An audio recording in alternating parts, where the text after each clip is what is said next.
给各位分享一个我平时最爱看的那个科技发布会，朋友们，就是每年的那个315晚会，你知道吗？啊，315晚会在我心里是真正的黑科技发布会，黑心棉、黑心肉啊！你知道普通的那种科技发布会已经给不了我惊喜了。你知道手机里每次什么多个摄像头啊，车里多个冰箱没有意思，但你告诉我穿的内裤里有毒。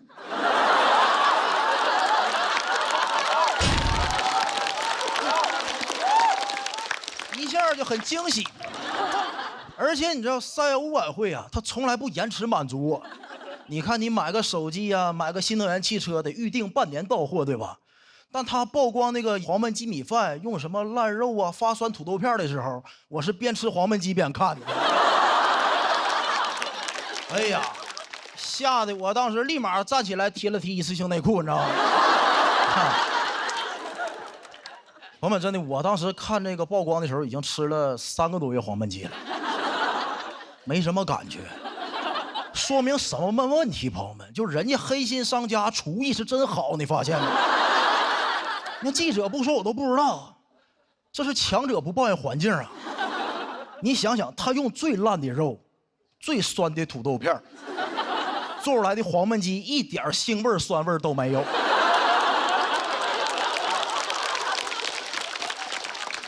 西湖醋鱼啊，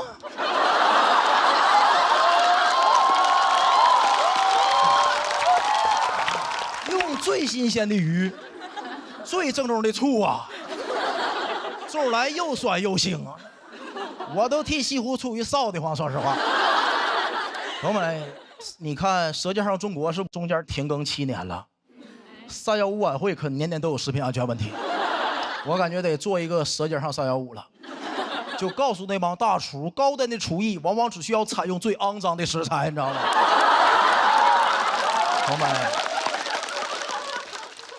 很多人提到食品安全，是不是会脑袋蹦来3个字预制菜？我喜欢预制菜，我是急性子。哇，现在菜上的是真快，很多商家那个为了证明它快，给你放个沙漏，对不对？我前2天去吃那个现烤活鱼，朋友们，那个烤鱼上的快到什么程度？比沙漏上的都快。刚点下单，鱼就端上来了，服务员感觉不对劲儿，才把沙漏拿上来。我点了3个菜：现烤活鱼、现烤羊排、现炒小龙虾。上的最慢的是可乐。哎呀，我第2天中午去吃的麦当劳。他怎么好意思管自己叫快餐呢？我足足等了4分半呢。这要吃烤鱼，我都到厕所了。我跟你讲，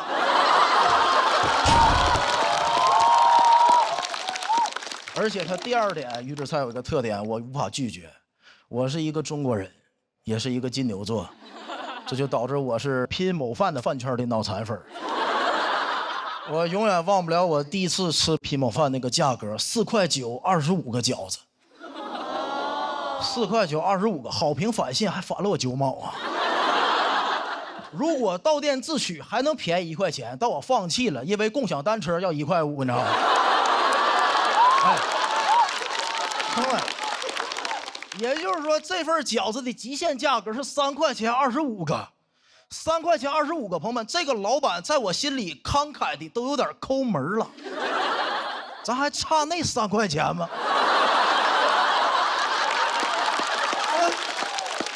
白给我交个朋友不就完了吗？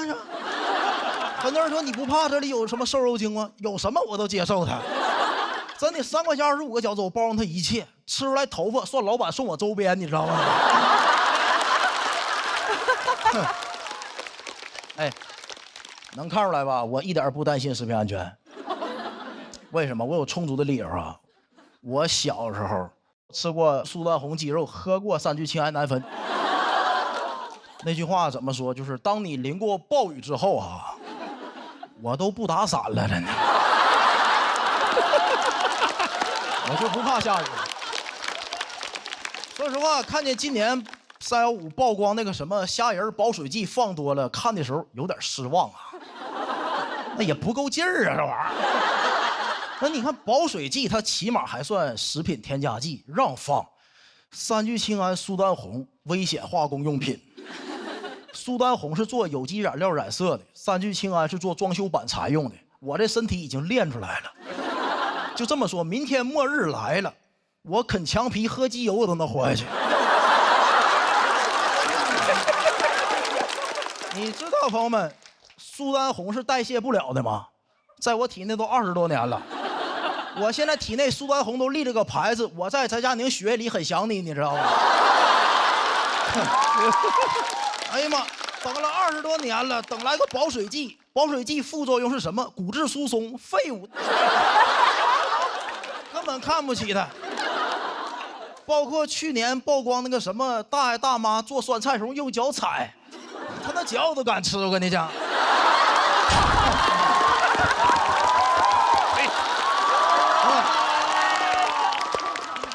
有人会觉得有点恶心，对吧？但你想想，起码大爷那个脚是纯天然的。你应该庆幸啊，大爷还没穿一次性袜子，你知道吗？我这身体已经被练出来了，我相信以后有大用处。将来如果有一天外星人攻打地球，把我的遗体当武器，能把所有的外星人全劝退。所有的外星人被我身体干的都是已读不回的状态呢。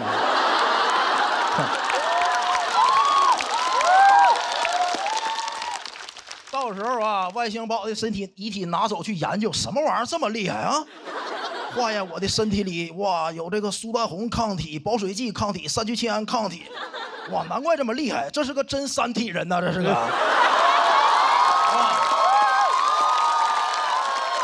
再拿这个显微镜仔细放大我每一个细胞，每一个细胞上都写着一句话：杀不死我的，令我更强大啊！谢谢大家，我是阿哥，谢谢。Hello， 大家好，我叫李卓妍啊。其实翟佳宁跟谁 PK 都有点像在欺负人了，但除了我，因为大家说我是唯一一个看上去比翟佳宁更狠的人。我跟他 PK 算是以暴制暴，但其实我是一个很温柔的人了。但是我确实从小就被狠人包围，特别是小时候，学校那些小混混觉得我长得太拽了，会来堵我，很无辜啊，长相是天生的。有人一出生就在罗马，我一出生就在罗马斗兽场。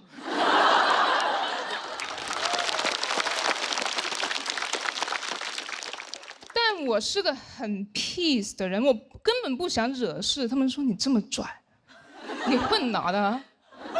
我说我混2次元的。这也太反常了。他们觉得我更挑衅，我很害怕。但幸好我有一个哥哥，我小时候很崇拜我哥，他是一个真正的狠人。小年纪就开始抽烟，怎么打怎么骂都不屈服。我妈放弃了，给他买了一份重疾险。受益人写的是我妈自己，就是如果我哥没事的话，我妈会有一个完整的家庭；但是如果我哥有事的话，我妈会有一个美满的人生。母凭子贵吧。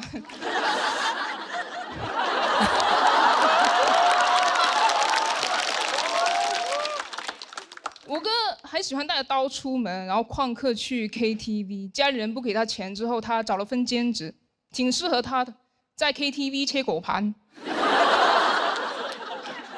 所以我在外面被别人欺负，我第一时间想到他，我问他怎么办，他跟我说很简单，你要么打赢他们，要么加入他们，但是你是我的亲妹妹，你不能加入别的帮派。我来教你怎么打。哎，我哥啊，是我认识打架最厉害的人了，他要教我打架，不直接来学校帮我打。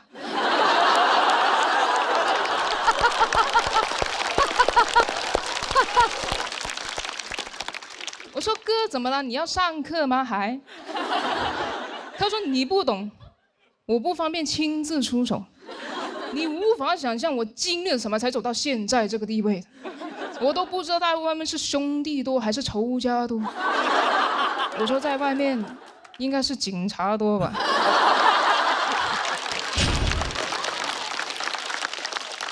都说你不懂了吧？那叫条子。其实我有怀疑过，我哥应该没有他自己说的那么血雨腥风，他可能只是跟风叛逆而已。因为当时很流行一个电影叫做《古惑仔》，我哥在学校组了个帮派，7个人结拜，有6个都说自己是陈浩南。就《古惑仔》有一句很经典的台词，就是铜锣湾只能有1个浩南。我哥学校6个。我问他那还有1个是谁？他说是教父。我说不是同一个体系的吧？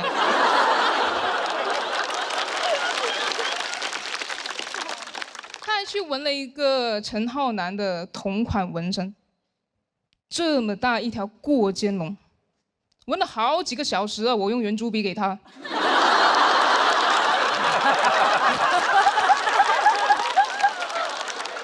他还不肯在家里纹，大夏天中午拉着我上楼顶。当时阳光晒在他身上，晨光握在我手里。热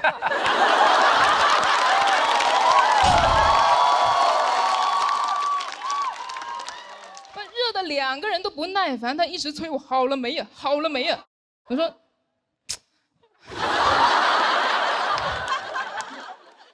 不太确定他是不是真的很会打，但肯定是不太会教哈，因为他采用的教学方式居然是实战训练。老大哥亲自跟我打，哎呦，毫无保留啊！毕生所学全使在我身上。我哥没把我当外人，也没把我当人。训练频率也是看我哥心情哈，一般是2天1练，啊，如果他心情不好就1天2练，蛮有趣的。其实因为他会放着音乐来打嘛，就我很容易能掌握他出招的节奏，就是那首歌一到重音他就会出拳，我按节奏躲就行了。跟玩劲舞团一样的。但是我这辈子最讨厌的一首歌，就是《霍元甲》。这首歌重音太多了，太密集了。嚯，半个8拍出了8拳。唱 K 的时候，别人一点这首歌，我都想哭。我的朋友跟我说，他说啊，这首你也能哭吗？我说你不懂，太痛了。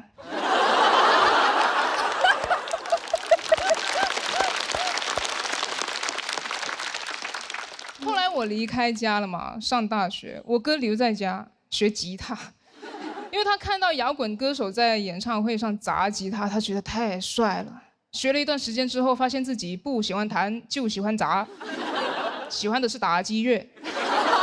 但家里没这个条件，不可能砸锅卖铁给他砸木头吧，他总得去挣钱。有一次回家，我妈说：“你有空去看看你哥吧。”我说：“哪个监狱啊？”他说：“监什么狱啊？你哥去了亲子餐厅上班。”哎，我很好奇，我就去看了。他给一个我爸那年纪的人打下手嘛，又通过明厨亮灶那个监控，我看见那个人一直指着我哥骂。哎，你别说啊，亲子餐厅配上辱骂，感觉还挺像一个家的。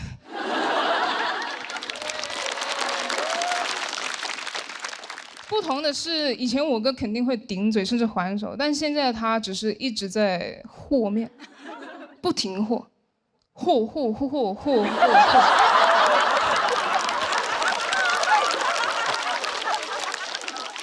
监控是只有画面的嘛，辱骂声是直接从厨房里传出来，挺难受，因为声画不同步。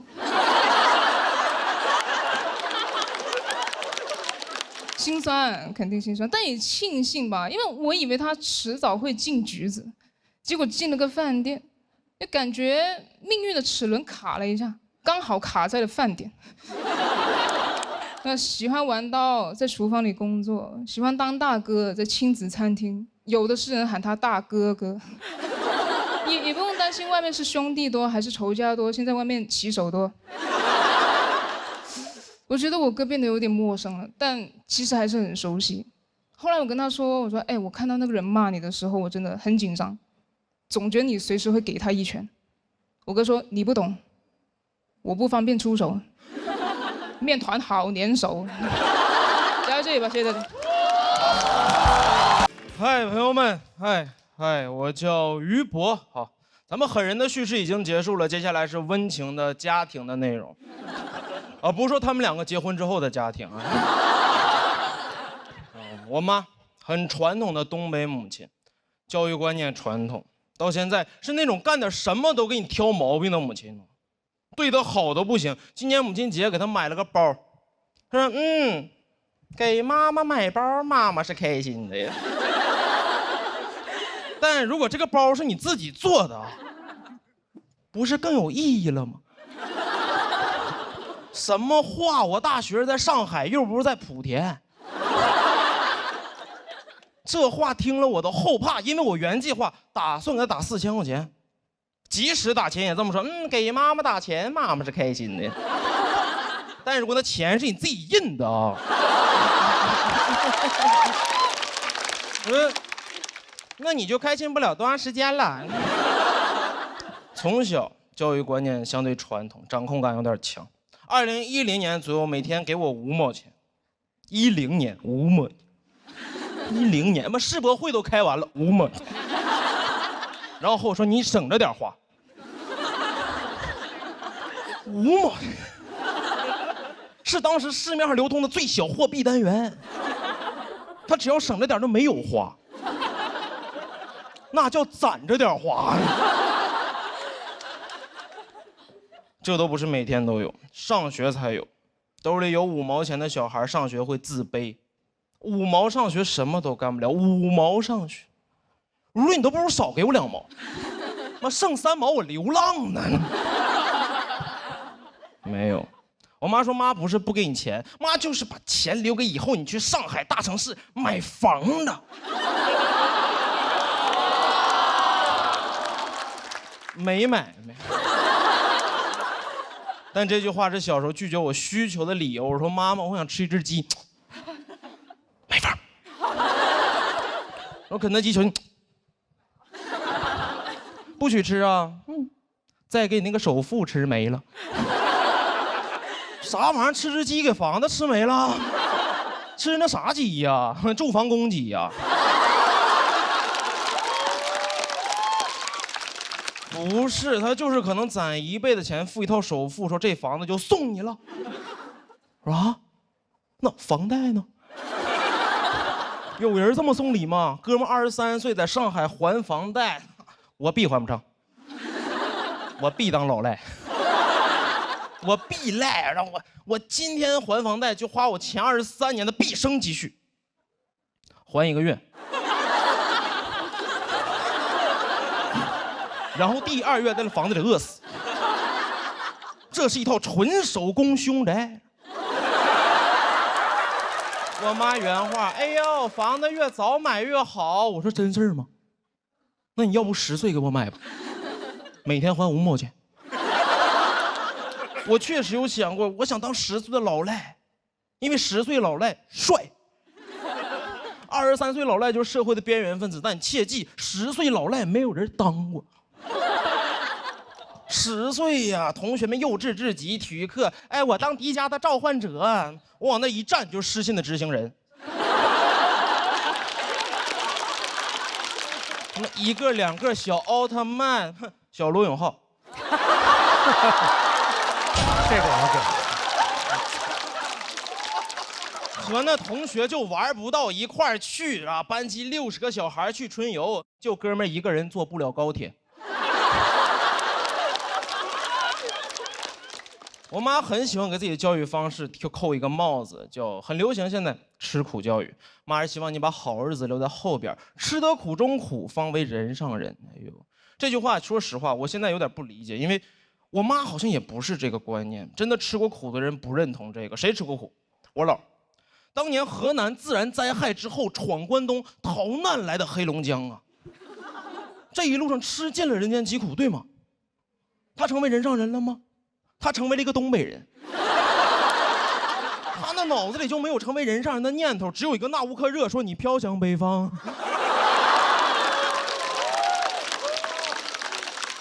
尤其我知道他没有过上好日子，因为这2年他经常和我说：“老希望你能上南方。”话里话外就是：“哎呀妈，老后悔了，当年呢走过了。”那帮的狡猾的人上人在北京就已经下车了。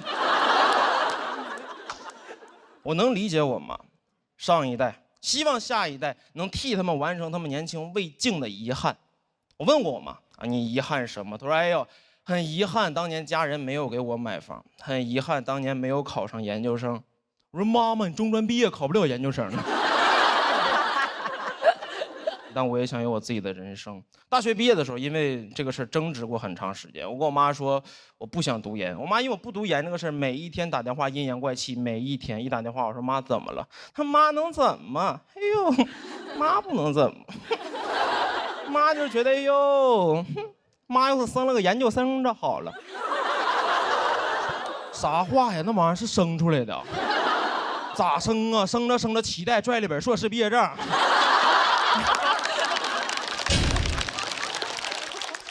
他那理论都有点变态。这么说你现在还行啊，985本科还够用，但妈告诉你不用多5年，5年之后这个世界上所有没有研究生学历的人啊，都将被淘汰。我不知道今天幸存率大概有多少，但我调查过，中国大概有1000多万的研究生和14亿淘汰者。99.5%以上的人叫什么淘汰？这叫灭绝。每次想到这儿更不想读研，因为我知道我们家世世代代没有任何一个研究生，我们家得灭门。哥们儿是个孝子，不能独活。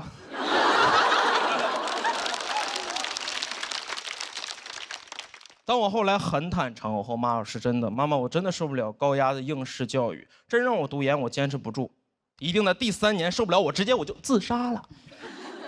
第3年之后见着我就。我妈在这，妈第3年自杀，那就只能读2年半的专硕了。讲到这儿，谢谢你们，微博，拜拜。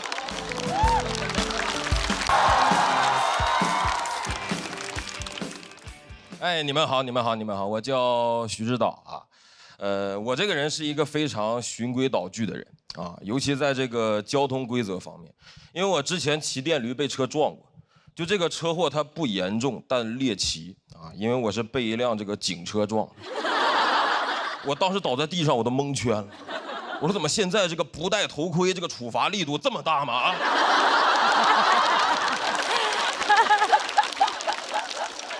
就你们都开始就地正法了是吧？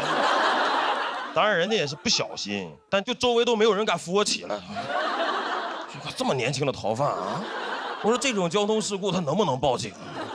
咱别打个电话，他手机响了，我没敢报警，他把我抱上了警车，为了送我去医院啊，那个场面真的很诡异，我这边耳朵着地，摔的是血肉模糊，我就那个画面，黑猫警长带着一只耳走了，你们见过？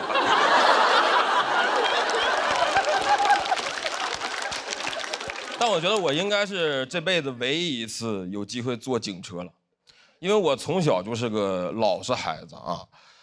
就阿烟他哥那种打架的事情，我从小到大啊只参与过1次，是被人骗去的。当时中学周末补习班下课，有个同学喊我一块儿去吃饭，我一下车发现10几个那种流氓混混就把我俩给包围了，我才明白这孙子是骗我过来帮他打架，就很过分，让人没吃饭干体力活。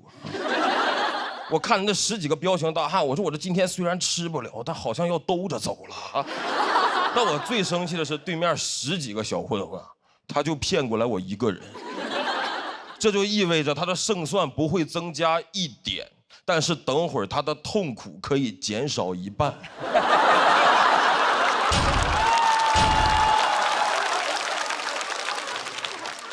就他这种做事方式，我瞬间就明白为什么他一个区初中生啊会有10几个人想要打他。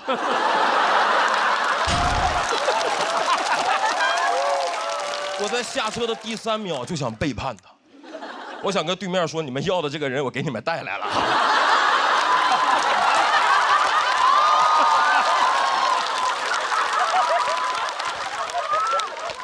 没等我反应过来，对面这个混混老大，他一步走到我面前，用2根手指头重重的戳我，威胁我。他说不准动。我当时感觉他会点穴，我一下就怂了，但我不想显得怂，所以我就鼓起勇气，用那种非常强硬的语气回应他。我回了一句我这辈子都忘不了的话，我说我不动。这句话对他们来说太震撼了。他们说你不动你横啥呀？就他们原计划应该是不准动威胁我，我反抗，然后顺理成章开始对我进行殴打。结果我不动，我看着他们那个束手无策的样子，我就明白，就只要今天我不动，那我今天就不痛。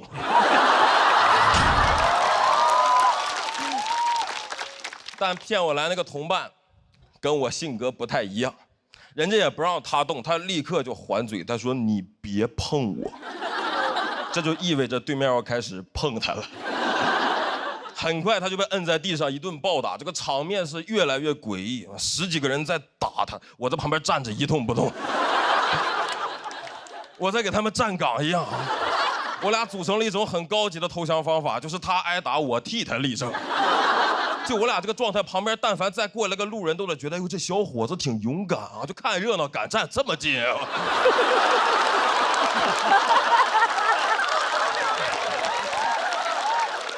我说我是不是得帮一帮他？但我发现以我的能力和胆量，我能给他提供的最大帮助，就是给他提供点眼神支持。我的眼神里是有语言的，我说这个加油啊，这个忍咱就不疼了。我甚至不敢说出来，因为我不知道这个嘴动它算不算动。打了足足2分多钟，他们都快打不动了。我那个同学被打的都快不动了，而我雷打不动。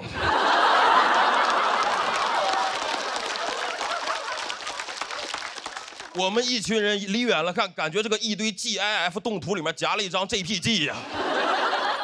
那个混混老大打着打着，一抬头发现我怎么还在这站着？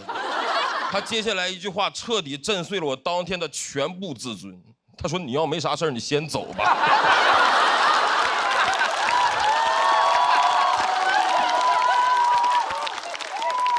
各位，就这句话，他在群架里面很难出现的呀。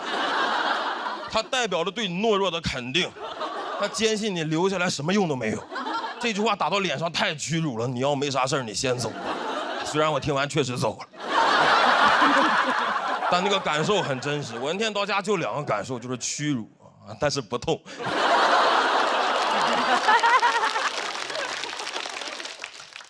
虽然身体不痛，但很快这点事儿，班里几个男生就知道了。我们班有一个男生在走廊里，每次看见我就那种嘲讽的语气跟我打招呼，看见我，哎，你会动啊？更让我崩溃的是，班主任得知了打架这个事情以后的反应，他让我颜面扫地，他在全班同学面前通报表扬我，说徐某同学校外遭遇打架，对方一再挑衅，保持沉着冷静。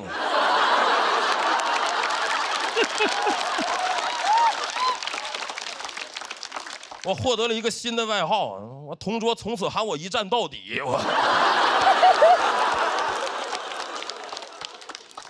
我说实话，那几年受了点影响，我一直很羡慕那些不太怂的人。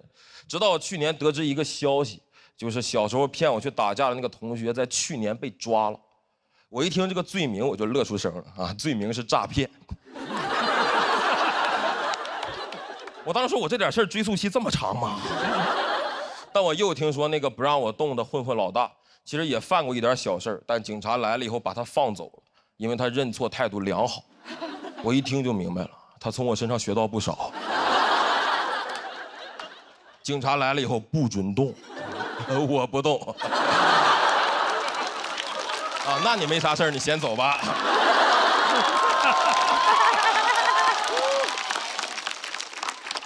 我觉得相比之下，我是不是过得太平稳了一点？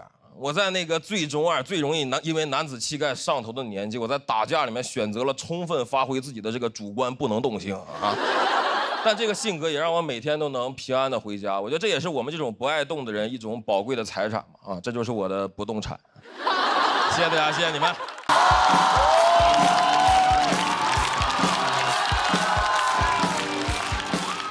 大家好，好，我是刘仁成，非常开心看到大家，谢谢大家。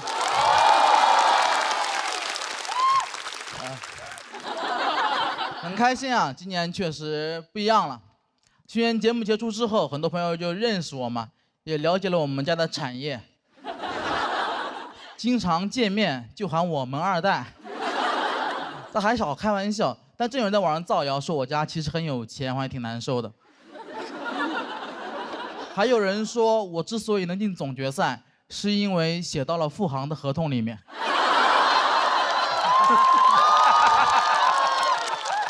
辟谣啊，没有什么背景，也没什么资源，小时候家里穷的还算是公开透明。当时我们住在店里面，说是店，其实就是一个街边的车库，完全密闭的空间，只有一个卷帘门。这就导致我从小就不相信圣诞老人会来我家，因为我觉得他应该做不到静悄悄地进入我家。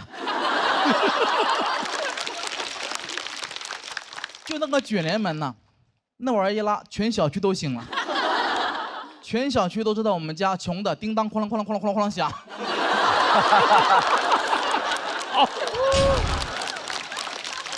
但我从小对那个卷帘门就有很大的意见，因为我觉得太吵了，而且我们家就是做门的，为什么用一个这么差的门呢？我就很不服。有时候看那个门有点想哭。古话说得好，变身罗绮者不是养蚕人。胖子门窗家就用卷帘门。住在车库里面，生活却也是很不方便，洗澡也很不方便。那时候冬天还好，把门一拉，拿个盆在里面洗。夏天就很麻烦，店里特别热。有2年我爸就特别嫌麻烦，他就直接让我在门口洗澡。你没有听错，门口洗澡，门口大马路上洗澡。其他小伙伴都去公共浴室洗澡，只有我公共场合就是我的浴室。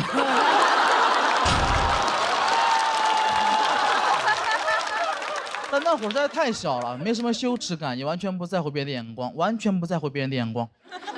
我都没注意那有个探头。我是洗干净了，电子眼越来越脏，天网恢恢，我全漏了。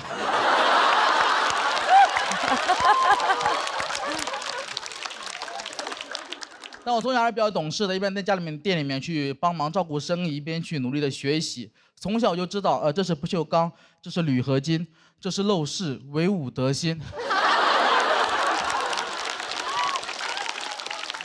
米兰昆德拉有一本书叫《生活在别处》，我童年也是一本书，生活在车库，所以我就很想住在很高的地方，那是我的梦想。等我真有条件之后，前2年还没上节目，赚了一些钱，有工作了。我就想住高一点，我住在上海静安区的一个老房子7楼，可以便宜一点，演出方便一点。大家如果了解会知道，其实法律规定啊，一个房子没有电梯的话，只能修到6楼，但我住在7楼。严格来说，那段时间我住在法外之地。哎，那开发商很幽默，他没有解决这个问题，他换了个说法，他说我们那个1楼是0楼，2楼是1楼，他说我住在6楼。我说你这个太厉害了，你不解决问题，你改变定义呀。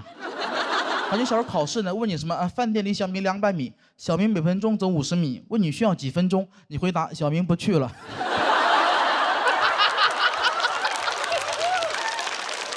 小明可以1点外卖，今天想吃黄焖鸡。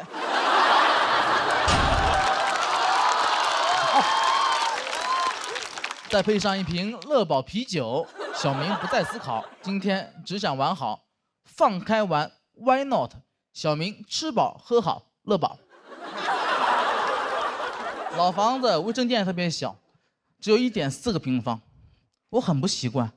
要知道我小时候，那都是400多个平方，1.4个平方卫生间太小了。你们知道1.4个平方卫生间什么概念吗？就是我很难在里面摔死。是。有一次我在里面洗澡，脚一滑往后一倒，闭上一瞬间，我以为会倒地上流一地的血，睁开眼发现自己就这么卡墙上，整个人什么事都没有。一点伤都没有，全都是泡沫。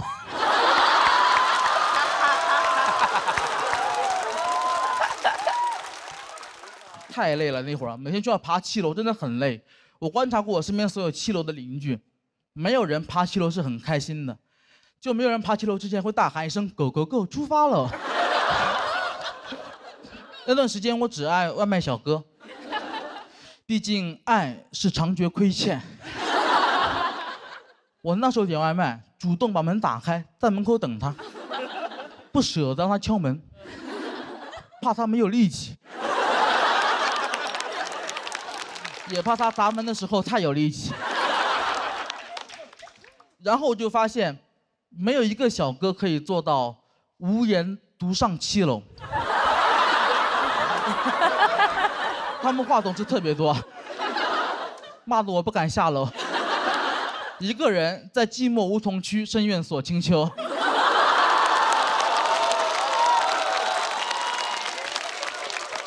我那时候，我甚至可以通过听就判断一个小哥是不是跟我一样胖，不用看，听就可以。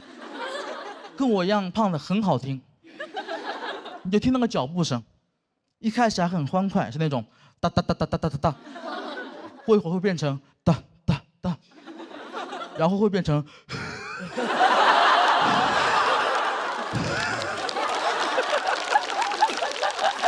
啊，一般这时候我手机就响了。我就听到小哥跟我说：“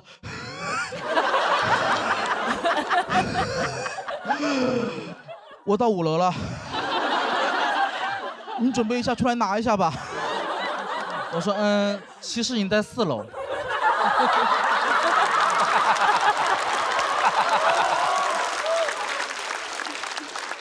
你以为你在第5层，其实你在第4层，加油，再上2层楼。去完节目结束之后，我生活真的变好了很多，所以我终于完成了童年的梦想。我现在住在20楼，有电梯。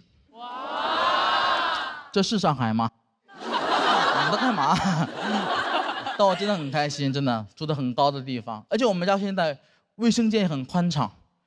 所以为了弥补我童年的遗憾，我现在每天洗5次澡，怕忘了在床头刻了一个早字。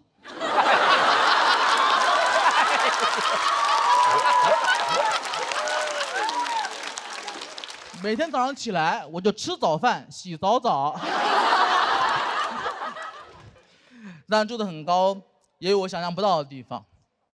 我有很严重的恐高症，以前完全不知道。我住过7楼，但那个7楼没有阳台，所以我不知道。我现在每天晒衣服，那个腿抖的呀，衣服还没挂上去就干了，很讽刺。我觉得住上高楼才发现自己恐高。感觉就像屠龙勇士屠完恶龙，才发现比起公主，他更想保护动物。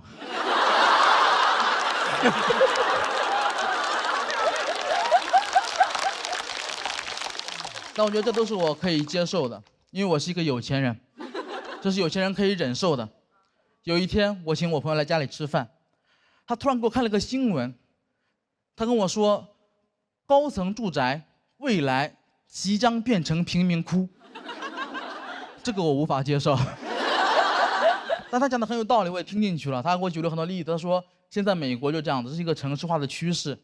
现在美国在芝加哥市中心的高层已经住满了穷人，而那些有钱人早就搬到了郊区的别墅。他们平时最爱待的地方，就是他们家的车库。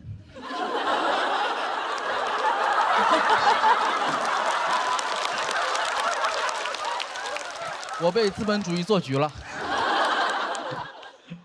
那一刻，说实话，真的还挺想哭的。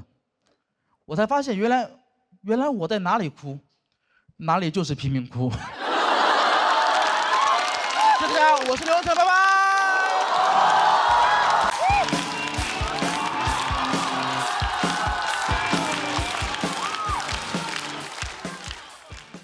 大家好，我叫小海。谢谢。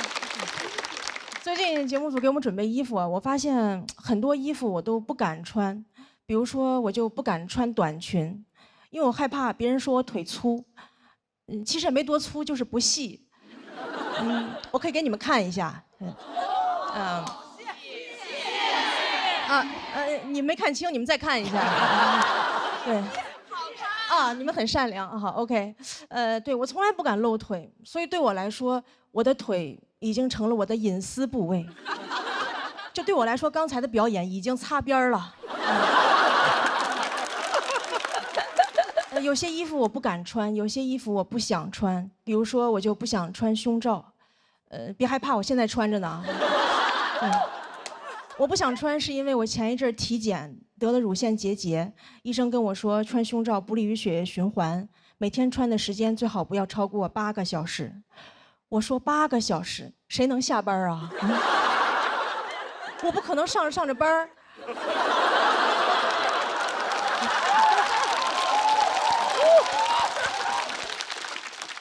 领导正跟我谈话呢。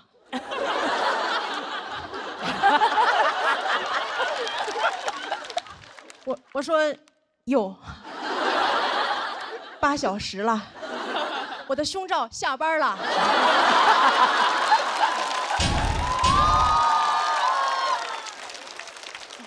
解脱了。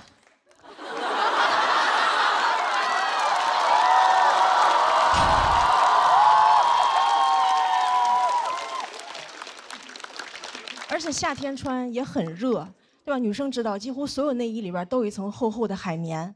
我夏天出门换衣服的时候，我都觉得有点对不起我的胸，我都想跟他们说，胸大胸二啊，难为你们了。今天外边太热了，来把棉袄穿上吧。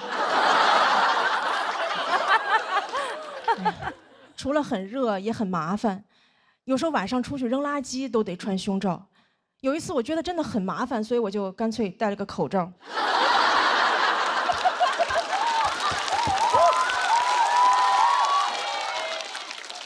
我觉得如果人只需要穿一件衣服，就是口罩。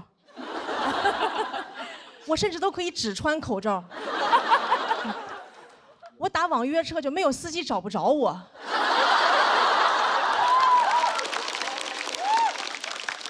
司机说：“你穿的什么衣服呀 ？N95。”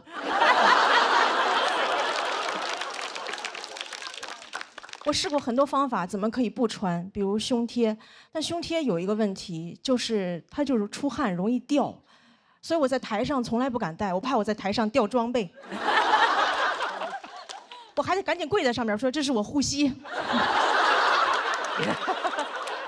胸贴还有一个问题，就是有时候我会过敏。人多我又不好意思挠，我就只能捶胸脯。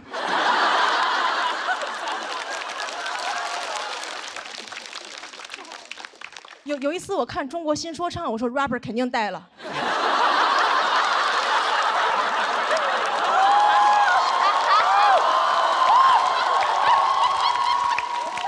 打招呼都是 Hey yo bra。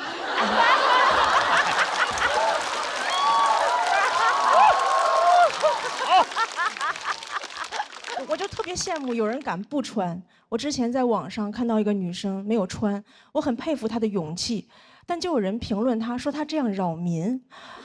我说她怎么就扰民了啊？她是在街上扫射别人吗？如果你觉得她扰民的话，你可以报警，对吧？你说警察这里有人扰民，警察说有噪音吗？什么噪音？是我脑子里肮脏的想法。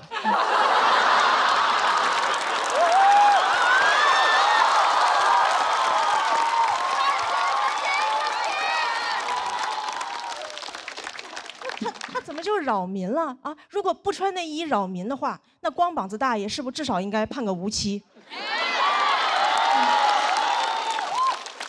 同样都是不穿，你为啥不去评论一下光膀子大爷？好看，爱看，想谈。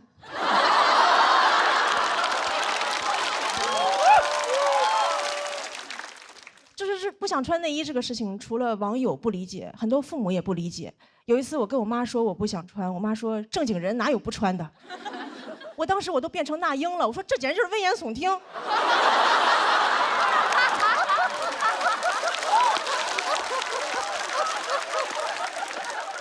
我妈还跟我说穿内衣有好处，她说穿内衣是为了保护女性安全。我说怎么保护啊？把里边钢丝抽出来把坏人扎死吗？内衣要是能保护女性安全，怎么没有人去庙里求个平安照？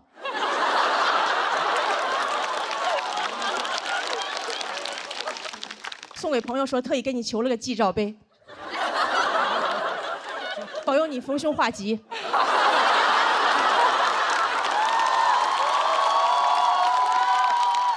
记得一定要罩在头上，那才真正的好兆头。我第一次听说内衣能保护女性安全，怎么坏人最怕的是内衣吗？啊，两个流氓正要骚扰一个女生，女生挑起上肩带，流氓说快跑，有胸罩。咱俩分开跑，他一个能扣俩。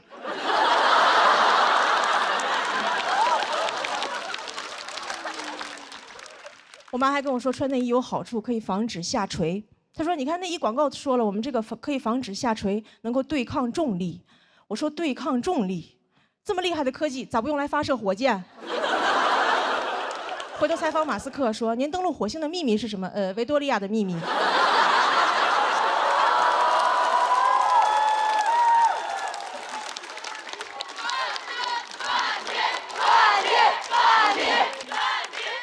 对，其实我说了这么多，我就是希望女生穿衣服能少一点束缚，多一点自由。本来我想说的话还有很多，但是我今天从出门到现在已经8个小时了。谢谢大家，我是小海。大家好，我是月明。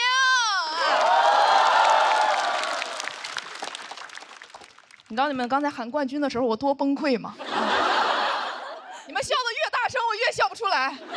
我说实话，我选他们俩啊，单纯就是因为我这个人太容易相信别人了。他们一个天天在朋友圈焦虑，一个天天跟我说我稿子不行，我稿子不行。我感觉我都信了，就我信了。他不是稿子不行，是我脑子不行。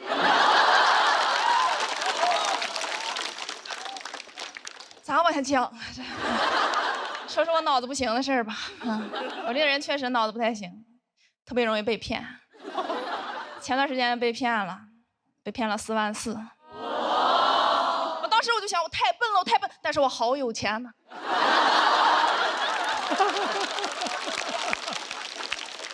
太有钱，4万多啥没干，就换这么一套段子。所以大家不用同情我，不用太悲伤，就笑。你们不笑，我回不了本儿。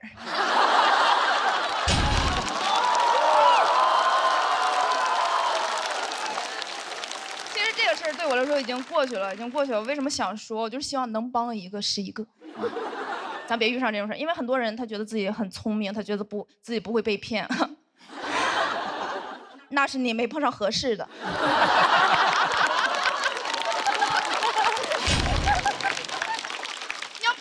真命骗子，哎呦我的天哪！咔咔给人打钱，太上头。我就是碰到真命骗子了。那个骗子就在微博上冒充我一个在埃及旅游的朋友，管我借钱买回国的机票，要1.8万。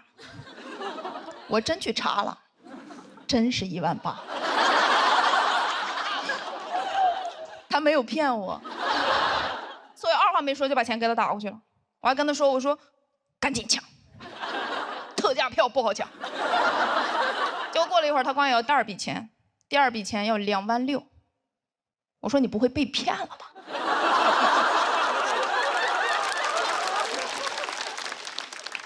他说你放心，我不会被骗的。我说那没有问题。我说那这2.6万是什么钱？他说刚才抢经济舱没有抢到，想升个舱。我就说特价票不好抢。我二话没说就把钱给他打过去了。我说这次可不要抢不到了哦，小笨蛋。结果过了一会儿，他管我要第3笔钱，要3万。那个时候我已经没有钱了。我说这个又是什么钱？他说是托运费。我说托运木乃伊也要3万。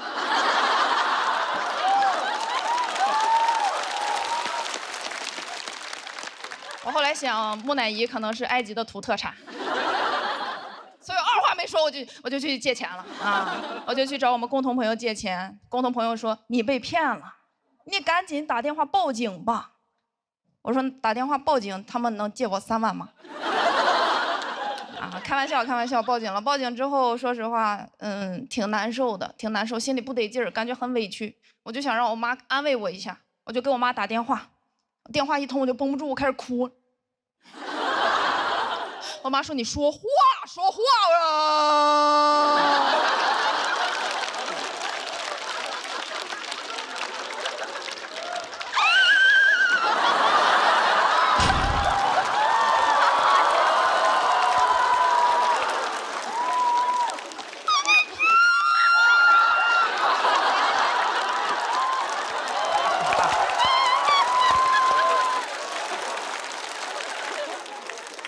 我妈说：“你把水壶关呀！”这么大人能被骗啊？然后我妈开始问我怎么被骗的，什么时间、什么地点、被骗多少钱、什么银行卡号有多少。我说实话，就这些问题啊，骗子都问过。问到后面我都怀疑她是不是我的妈妈。我说：“你给我打200块钱。”她说：“你滚！”是我妈，是我妈啊。但是确实跟我妈聊完之后心情好很多，然后就挂了电话之后自己冷静了一下。结果我爸下班之后听说了这个事情，我爸又给我打电话，问我怎么被骗的，什么时间什么。我觉得我爸是关心我的，所以我跟我爸又说了一遍。然后我老舅又给我打电话，我说老舅，你现在就把这个电话给我挂了，我现在就在家族群里开一个群通话。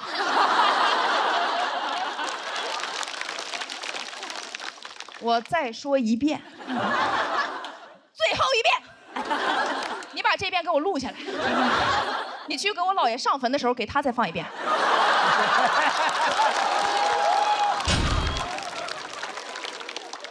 哎，说实话，感觉自己被骗完一次之后，感觉成电信诈骗的 VIP 客户了。他们有什么骗术都得让我体验一下。我每次接陌生电话，不是法院的传票，就淘宝退货，要不各种白条、机场改签，全是诈骗，全是诈骗。所以我对陌生电话非常抵触。我有次接到一个陌生电话，就4个字：陌生电话，都给我气笑了。我说你们就我一个受害者吗？啊，可着我一直羊薅啊，薅秃了，我很生气，我接起来我要骂他。我说喂，他说哎你好，我说干嘛？干嘛？他说你在哪儿？我在你爹坟里。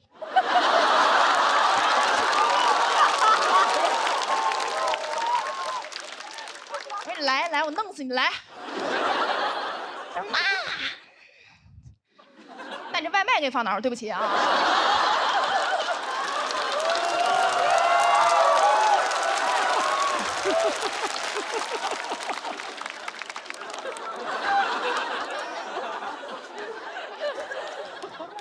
那天差点饿死。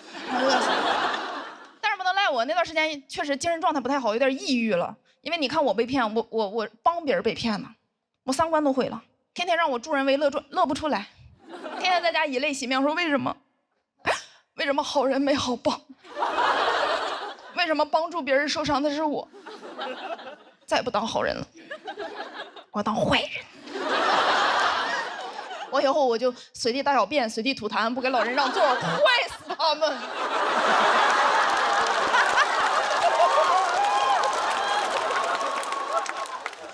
我说实话，那段时间我觉得我的善良一文不值。我朋友说值44000呢。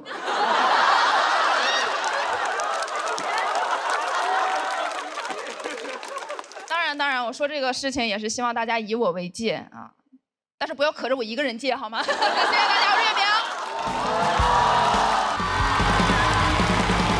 大家好，我是庞博，欢迎大家。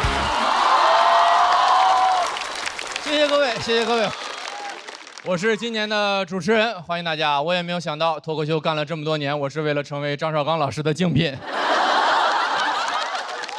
而且你知道，这个工作干时间短了，但是也已经有职业病了，你知道吗？前2天我去一个剧组客串，我进组那一天正好主演在杀青，非常感动，流着眼泪捧着花说：“哎呀，谢谢大家。”我说好，3、2、1，请锁票。但是还是很开心，每年录节目都会看到很多的新朋友，今年也来了很多年轻的新朋友，甚至很多还在上大学，演完看到我也很激动，说：“哎呀，你知道吗？我从小就是看今晚80后脱口秀长大的。”说你们那个节目当时给我缓解了很多很多的压力呀！你说小升初当时那个压力实在是……我说闭嘴吧，闭嘴吧，真的，叫我庞叔。哎，喜剧的内核不讲礼貌。一会儿你们看吧，几乎每个长得比我还像80后。但是每次看到这些年轻的朋友，我都会想到前段时间有一个采访啊，挺有意思的。他来问我的第一个问题是：你觉得到底什么样的人最后会成为脱口秀演员？我想了很长时间，我觉得脱口秀演员都是一群经常会觉得这个世界有点奇怪的人。我举个例子啊，有一种水果叫猕猴桃啊，也叫奇异果。这个它的英文大家都知道对吧？叫爱奇艺国际版。哎，对，这个灯就是这样用的，谢谢佩森姐姐啊。它英文大家都知道吧？叫 kiwi 是吧？我们都生活在上海，这么冷门的英文我们也要假装知道，好不好？叫 kiwi。但我觉得英文就很奇怪，你想 kiwi Kiwi 叫 kiwi，SIRI 就叫 Siri， 那为什么只有 WIFI 叫 WiFi？ 它有什么不一样的？那会不会有一个镜像的平行世界？我每天就要，嘿 Siri， 请打开我的 WiFi， 我要来一局游戏了 ，Time。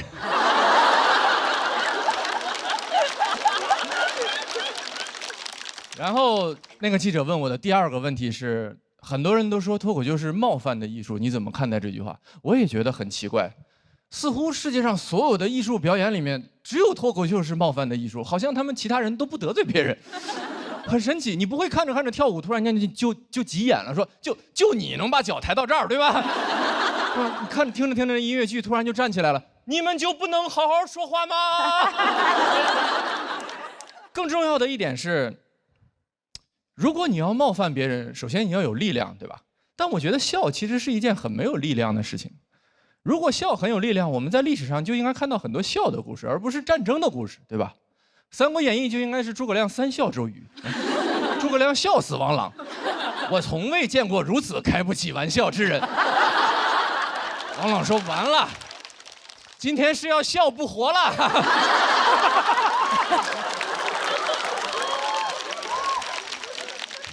你感觉诸葛亮是个笑星是吧？什么北伐就是全国巡演嘛，喜剧之王3国记。我想问大家，这个笑话冒犯吗？还是有一些冒犯的，如果你是王朗的话。但紧接着另一个问题就是，如果我听了一个笑话，我感觉到被冒犯，就一定意味着我是对的吗？在20年前，互联网上最流行的网络社群叫贴吧。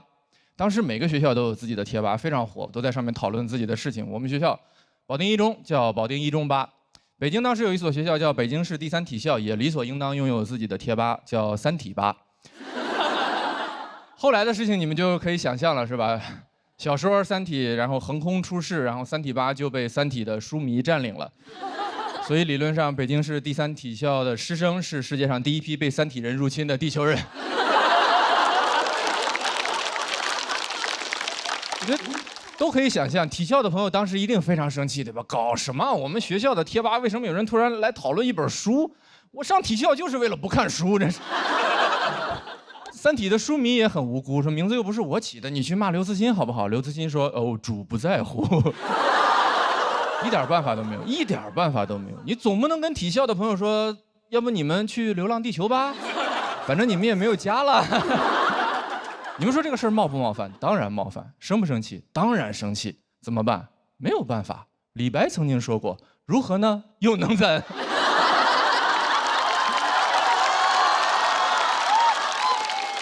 所以我觉得，不如笑一笑，不妨就笑一笑，对吧？我甚至建议体校的朋友和3体的书迷，咱们一起去弱智吧。我觉得弱智吧的吧友肯定不在乎，肯定会很欢迎我们。他还会问体校的朋友：“哎，你们为什么不快乐呢 ？happy 起来啊！你们不是黑皮体育生吗？”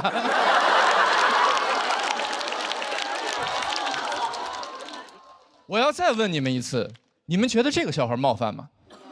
还是有一些冒犯的。如果你也来自北京市第3体校的话，如果我们今天一定要聊冒犯，我觉得这个世界上没有人比黑灯和小佳更权威。我没有做过严格的统计，但我觉得他们很有可能应该是世界上冒犯残疾人次数最多的2个残疾人。但是我们都很喜欢他们，对不对？我们都很喜欢他们的演出，我们也很喜欢他们的段子。他们去年发起了一场演出，叫《地狱笑话秀》。就是大家一起来互相吐槽、开开玩笑，同时测试一下我们这个行业的道德底线到底在哪里。怎么说呢？如果你们根本不认识黑灯跟小佳这两个人的话，这整场演出几乎就是教科书一般的霸凌。你想一想，脱口秀的剧场你们是去过的，200-300个人在一个黑暗的房间里笑话台上2个残疾人，关键是他俩还得跟着笑，干什么？今晚80后脱口秀吗？但是他们请了很多演员朋友来吐槽他们，演员的创作热情也是空前的高涨。没有什么比写这种段子更过瘾的事情了。当时大家有个群，每天都会有人把写好的各种段子丢进来，甚至有人为他们的演出已经写好了开场曲。2个演员，跑不快，一个没有眼睛，一个手在哆嗦。黑灯跑得快。节目的播出尺度不允许我把整首歌唱完，太过分了，太过分了。但你们知道那个群里面从始至终出现过的最冒犯的一条段子，是吐槽小佳的。你们准备好了吗？小佳参加了奥运会，在奥运会中拿到了100米赛跑的第1名，太神奇了！他的故事激励了所有人，他的精神振奋着我们，他的故事甚至被拍成了电影，搬上了大荧幕，甚至小佳这个角色由汤姆·克鲁斯主演，名字就叫《速度与激情》。你们知道当时那个微信群里面跟刚刚的现场是一样的沉默，但其实你我的意见都不是那么重要，对吧？当时小佳在群里说：“你们为什么都不说话呢？”我觉得这个还蛮好笑的。我觉得小佳的回答是可能很多问题最后的答案，就是当事人觉得还蛮好笑的。当然啊，这不是小佳的原话，他的原话是：“这也太好笑了吧！”